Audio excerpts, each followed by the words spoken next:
ध्यान दें, इकोनॉमिक्स का एक टॉपिक है प्रॉफिट। जब से थोड़ा बहुत नॉलेज आदमी को होता है, यानी उसमें बचपना ही रहता है, उसी समय से समझ में आता है कि अगर हम विक्रय किए हैं, उसका तुलना हम कितने में क्रय किए थे उससे क्रय, अगर विक्रय मूल्य ज़्यादा है तो जो डिफरेंस है वो प्रॉफिट, यदि विक्रय मूल्य कम है तो जो डिफरेंस है वो लॉस कहलाएगा। ठीक है, अर्थात profit is equal to sale minus cost of sale. सामान्य अर्थ में हम यही समझते हैं, प्रॉफिट बराबर विक्रय मूल्य माइनस क्रय मूल्य बराबर प्रॉफिट। इकोनॉमिक्स में ये आसान नहीं है। इकोनॉमिक्स प्रोडक्शन के लिए जो हमारा फैक्टर है वो 5 है, शायद आप क्लास देखे होंगे, उसमें हम बताए हैं। प्रोडक्शन फैक्टर है लैंड, लेबर, कैपिटल, ऑर्गेनाइजेशन और इंटरप्राइजेज।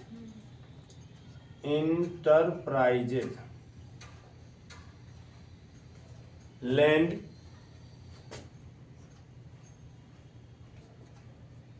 को हम रेंट देते हैं, लेबर को वेजेज पेमेंट करते हैं, कैपिटल को इंटरेस्ट पेमेंट करते हैं, ऑर्गेनाइजेशन को सैलरी देते हैं।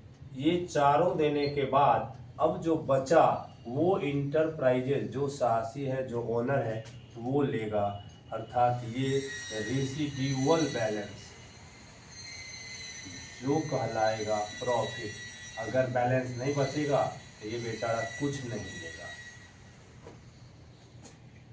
किसी भी वस्तु का जो हम उत्पादन करते हैं, उत्पादन में 5 सामग्री, भूमि, श्रम, पूंजी, संगठन और साहस का प्रयोग होता है। भूमि को किराया देते हैं, लेबर को मजदूरी देते हैं, कैपिटल को ब्याज देते हैं, ऑर्गेनाइजेशन को सैलरी देते हैं। हम अपने प्रोडक्ट को सेल करते हैं, सेल करने के बाद वो जो पैसा आया उसे हम इस तरह से डिस्ट्रीब्यूट करते हैं। अब जो हमारे पास बचा वो प्रॉफिट होगा। तो प्रॉफिट क्या है? इकोनॉमिक्स की भाषा में रेसिड्यूअल बैलेंस हमारा प्रॉफिट कहलाता है, न कि सेल माइनस कॉस्ट कर दें तो जो बचा वो प्रॉफिट है। इसे शुम्पीटर नाम का एक अर्थशास्त्री है, वो बताए प्रॉफिट रिवार्ड है वियरिंग अनसर्टेनिटी, अनिश्चितता वहन करने का पुरस्कार है। कल किसने देखा, कल क्या होगा, लेकिन हम उत्पादन करते हैं ये सोच के कि कल इतना प्रोडक्ट बिक जाएगा। इस सोच के आज हम इन्वेस्ट किए, लाखों इन्वेस्ट करके हम अपने यहाँ वस्तु का निर्माण किए और उसको विभिन्न जगह पे सेल होने के लिए अपने स्टोर से उस वहाँ तक, दुकान तक पहुँचवाए। अब बिकेगा या नहीं बिकेगा ये हमको पता नहीं है, लेकिन फिलहाल इस उम्मीद से हमने उत्पादन किया कि इतना का माल कल बिक जाएगा। हमने उसका उत्पादन किया तो हमने आज रिस्क लिया इस उम्मीद से कि कल बिकेगा। तो आज जो हमने रिस्क लिया इसी का अवार्ड है प्रॉफिट। तो award of wearing uncertainty, award of risk wearing, जोखिम वहन करने का पुरस्कार प्रॉफिट कहलाता है। ठीक है, अनिश्चितता वहन करने का पुरस्कार, अनिश्चित मतलब कल किसने दे, आज सपोज करो कि सामान्य मौसम है, अभी नवंबर का महीना आ गया, मौसम सामान्य है। अगर कोई ऐसा दुकानदार होगा ये उत्पादन करने वाला जो अगस्त में ये सोच लिया होगा कि कहीं इस बार अक्टूबर में ठंडा आ जाए तो हम ठंडा का कपड़ा बनाते हैं अपने यहाँ बहुत ज़्यादा, और वो स्वेटर, जैकेट, मफलर, टोपी का निर्माण बृहत मात्रा में कर लिया है। अभी तक ठंडा आया नहीं है, अभी तक आदमी को जो पिछले साल या उससे पिछले साल का खरीदा हुआ होगा उसी से काम चला रहा है, क्योंकि बहुत ज़्यादा ठंडा नहीं आया है अभी तक। उसका क्या है, वो रिस्क है, वो जोखिम है, पता नहीं ठंडा बढ़े या ना बढ़े, उसका सेल होगा नहीं होगा, नहीं होगा तो वो फिर एक साल के लिए उसको वेट करना पड़ेगा वो सामान बेचने के लिए। लेकिन यदि ठंडा एक सप्ताह के लिए भी बढ़ जाए तो वो संस्था जिन्होंने उतना इन्वेस्ट करके विभिन्न प्रकार के गर्म कपड़ों का निर्माण किया है, तब एक सप्ताह में सारा सेल हो जाएगा। तो ये रिस्क है। बरसात का मौसम है, मौसम आने से पहले, बरसात का मौसम आने से पहले कोई कंपनी रेनकोट का बृहद मात्रा में निर्माण कर ले कि इस बार भयंकर वर्षा आएगा, हम रेनकोट तैयार करके रखते हैं, सीजन में बिकेगा।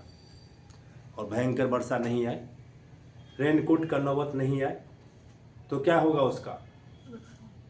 तो भविष्य अंधकार में है, फिर भी लोग भविष्य के बारे में सोच के वर्तमान में इन्वेस्ट करता है, तो रिस्क लेता है। तो जो रिस्क लेगा वही ना लाभ उठाएगा, उसी को लाभ मिलेगा।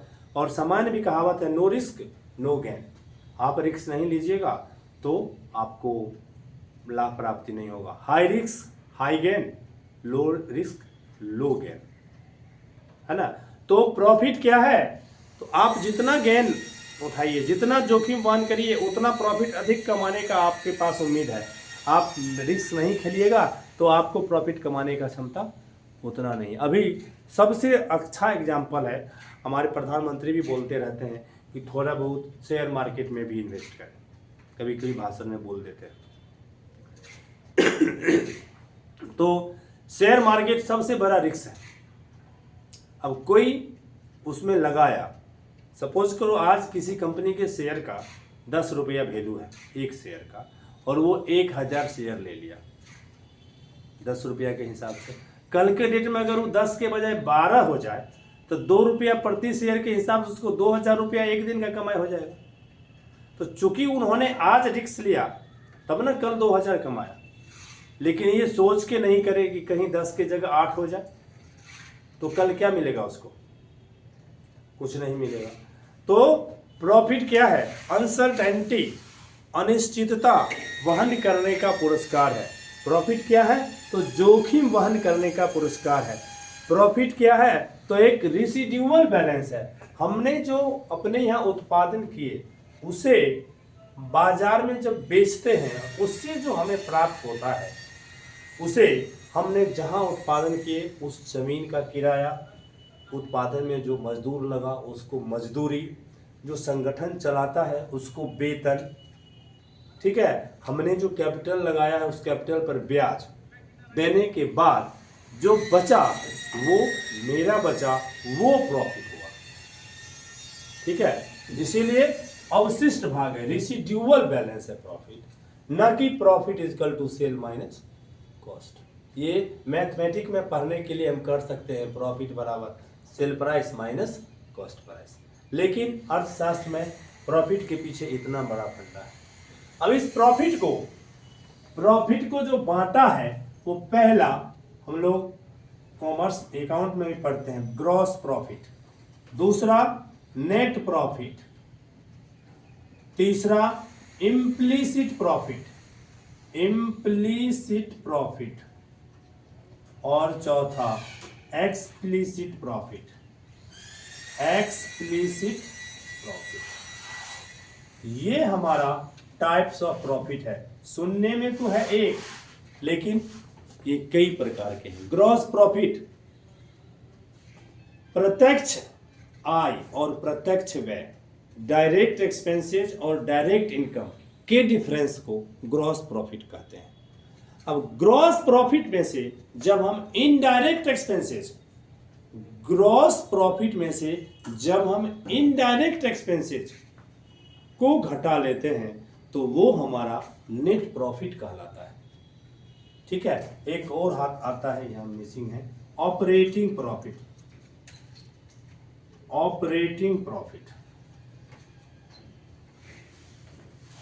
संचालन लाभ, ठीक है। इस सब पर हम थोड़ा थोड़ा ऑफलाइन मोड में लिखा लेंगे, ठीक है। तुम लोग अगर लिखना चाहो तो थोड़ा बहुत ये लिख लो, नहीं तो इसको रोक क्या था दिए।